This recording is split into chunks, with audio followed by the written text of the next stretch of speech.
তার মানে আরো কয়েকজন সাংসদ আরো কয়েকজন মন্ত্রী তারা নাকি পা বাড়িয়ে রয়েছেন এনসিপিআইতে যোগ দেবেন বলে এই বিষয় রয়েছে। এবং সেরকম একটা সময় যখন জল্পনা চলছে ঠিক সেই সময় শশী পাজা, তাকে নিয়েও জোর জল্পনা এই মুহূর্তে। কোন শিবিরে শশী পাজা? আজ সকালেও কাকলি ঘোষ দস্তিদারের ক্লিনিকে যান শশী। মমতার সঙ্গে আছেন কিনা জবাব দেননি প্রাক্তন মন্ত্রী। কাকলির ক্লিনিকে 1 দশকেরও বেশি সময় ধরে যুক্ত শশী পাজা।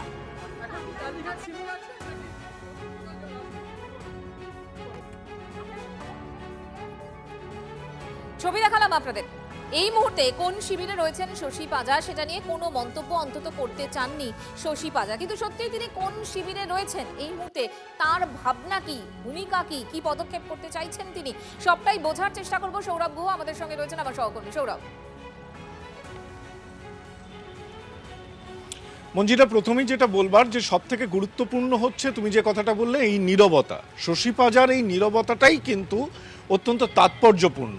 এমনিতে যদি ম্যাটার অফ ফ্যাক্ট যদি দেখা যায় যে বিগত 1 দশকেরও বেশি সময় ধরে কাকলি ঘোষ দস্তিদার এবং তার স্বামী প্রাক্তন মন্ত্রী সুদর্শন ঘোষ দস্তিদারের যে ক্লিনিক রয়েছে তাতে চিকিৎসক হিসেবে যুক্ত রয়েছেন শশী পাজা।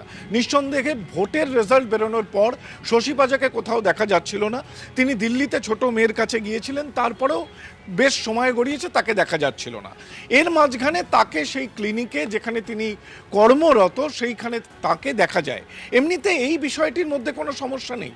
সমস্যাটা হচ্ছে যে তাকে যখন প্রথমবার ক্যামেরার সামনে দেখা গেল এবং জিজ্ঞাসা করা হলো যে তার রাজনৈতিক অবস্থান কি, সেই রাজনৈতিক অবস্থান কিন্তু স্পষ্ট করলেন না শশী পাজা। এবং এইখানেই তাকে ঘিরে জল্পনা কার্যত জিয়ে রাখলেন তিনি নিজেই। তাহলে কি তিনি কালীঘাট শিবিরে রয়েছেন নাকি শিবির ছাড়ছেন, সেই ব্যাপারে স্পষ্ট করলেন না। অন্যদিকে কুণাল ঘোষ বেশ কয়েকদিন ধরে যখন তাকে ঘিরে জল্পনা চলছে, আজকে কুণাল ঘোষ জল্পনার মাঝখানে যে পোস্ট করেছেন তাতে তিনি কি দাবি করেছেন, সেই একই কথা দাবি করেছেন যে চিকিৎসক হিসেবে তিনি কাকলি ঘোষ দস্তিদারের ক্লিনিকের সঙ্গে যুক্ত, সেটা একান্তই তার পেশাদারি জগৎ। এবং তার শ্বশুর মশাইয়ের কথা অর্থাৎ অজিত পাজার কথা উল্লেখ করেছেন কুণাল ঘোষ, যে ওই বাড়ির সেই অজিত পাজা তৃণমূল গঠনের ক্ষেত্রে অন্যতম সহায়ক ভূমিকা পালন করেছেন।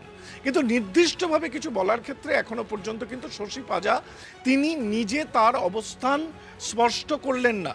তিনি ক্যামেরার সামনে বলতে পারতেন যে তিনি মমতা বন্দ্যোপাধ্যায়ের সঙ্গেই আছেন বা নেই, তিনি কিন্তু সেটা বলেননি। সেই জায়গা থেকেই নিঃসন্দেহে তার অবস্থান নীরবতাই আরো অনেক বেশি জল্পনা উস্কে দিল। সৌরভ, আপাতত তোমাকে ধন্যবাদ।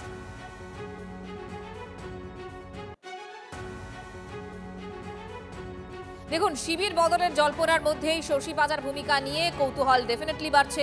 কাকলির ক্লিনিকে শশীর যাওয়া নিয়ে জোর চর্চা রয়েছে বঙ্গ রাজনীতিতে। যদিও কুণাল ঘোষের দাবি যে অবস্থান বদলাচ্ছেন না প্রাক্তন মন্ত্রী, সেই সঙ্গে দোলা সেন সম্পর্কেও কুণালের ভবিষ্যৎবাণী, মমতাতেই আস্থা রয়েছে রাজ্যসভার সাংসদের।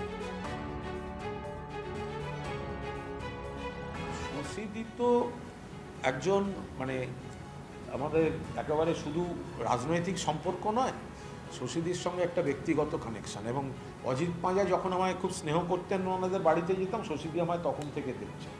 ফলে আমি সব ব্যাপারটাই রাজনীতির মঞ্চে আনতে চাই না, কিন্তু আমি এইটুকু বলছি, আমার কাছে যেটুকু সর্বশেষ তথ্য, ডক্টর শশী পাজা তিনি যেখানে ছিলেন তিনি সেখানেই আছেন বলে আমি সেইটুকু জানি। এবার ওনার মুখ থেকে বা কোনো দায়িত্বশীল ব্যক্তির মুখ থেকে যতক্ষণ না নতুন কিছু শুনছি, ততক্ষণ আমি এটাই বিশ্বাস করছি যে উনি যেখানে ছিলেন সেখানেই আছেন।